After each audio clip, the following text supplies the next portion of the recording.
I don't work for you more. That was John Michael Turner stripping his medals and ribbons from his chest and throwing them into the audience to the applause of attendees at Winter Soldier. Turner then went on to describe some of his time in Iraq.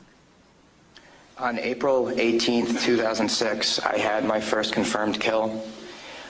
This man was innocent. I don't know his name. I called him the Fat Man. He was walking back to his house, and I shot him in front of his friend and his father. The first round didn't kill him after I had hit him up here in his neck area. And afterwards he started screaming and looked right into my eyes. So I looked at my friend who I was on post with, and I said, well, I can't let that happen. So I took another shot and took him out. He was then carried away by the rest of his family. It took 7 people to carry his body away. We were all congratulated after we had our first kills, and that happened to have been mine.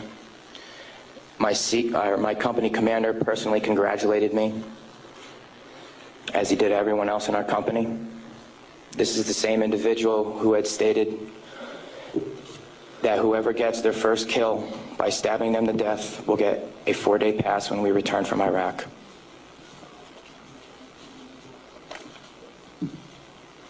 There was one incident where we got into a firefight just south of the government center, about 2,000 meters. We had no idea where the fire was coming from, and the way our rules of engagement were, pinpoint where the fire is coming from and throw a rocket at it. So with that being said, we still didn't know where the fire was coming from, and an 84mm rocket was shot into a house. I do not know if there was anyone in it. We do not know if that's where the fire was coming from, but that's what was done. Please go to the next image.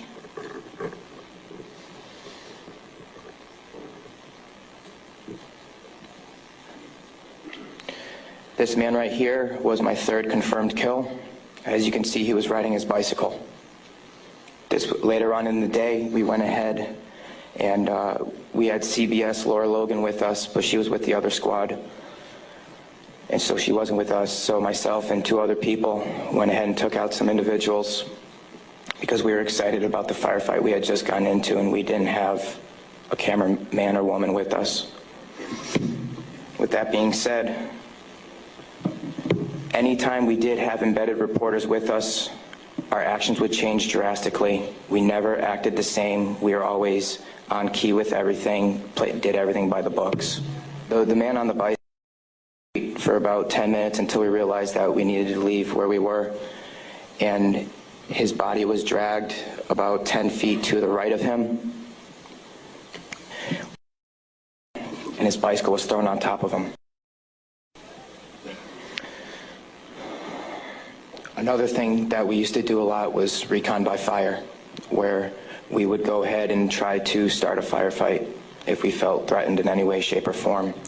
There's one particular incident where we were working with the Iraqi Army and the Iraqi Special Forces in downtown Ramadi, and with our squad and the Iraqi Army, there was also lieutenant colonels, majors, first sergeants, and sergeant majors. Sorry, sergeants major. With that being said, the Iraqi Army would go into the house, kick in the doors, and then go ahead and shoot.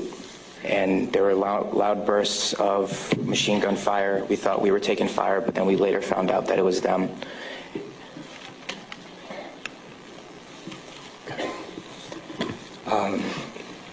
House raids. Because we were a grunt battalion, we were responsible for going on several patrols.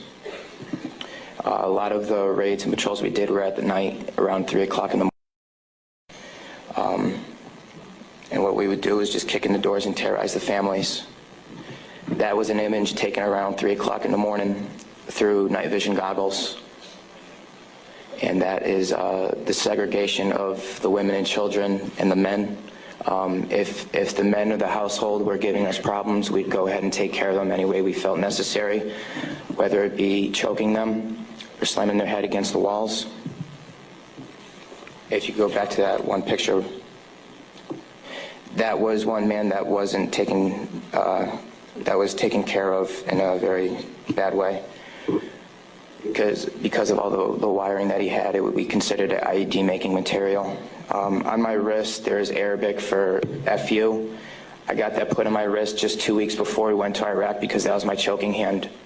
And anytime I felt the need to take out aggression, I would go ahead and use it. Please go to the next picture. Next.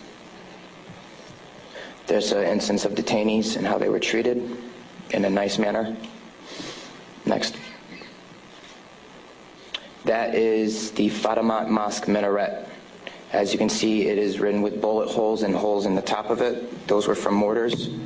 And the next video that I'm going to show you is a tank round that went into that minaret, where we weren't sure if we were taking fire or not.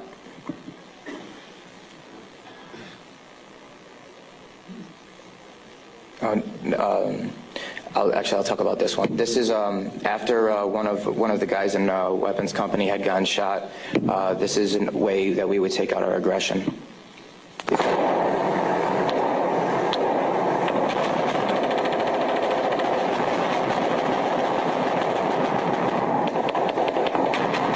those of you who don't know, it is illegal to shoot into a mosque unless you were taking fire from it. There was no fire that was taken from that mosque. It was shot into because we were angry. Can you please play the next video?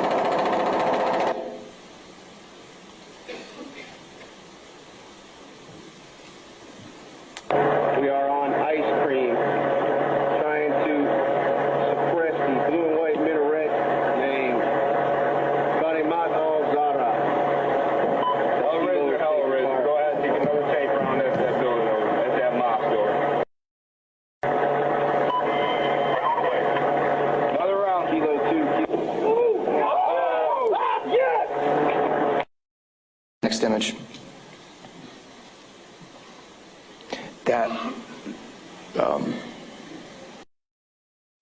With that being said, there's many more stories and incidents for me to talk about, although we don't have the time to. But this just goes to show you that that was the after effect of the tank round. Next image, please. The reason I am doing this today is not only for myself and for the rest of society to hear, but it's for all those who can't be here to talk about the things that we went through, talk about the things that we did. Next image.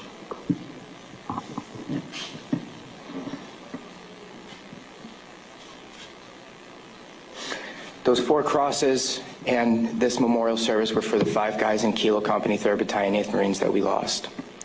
Throughout our unit, we had 18 that got killed.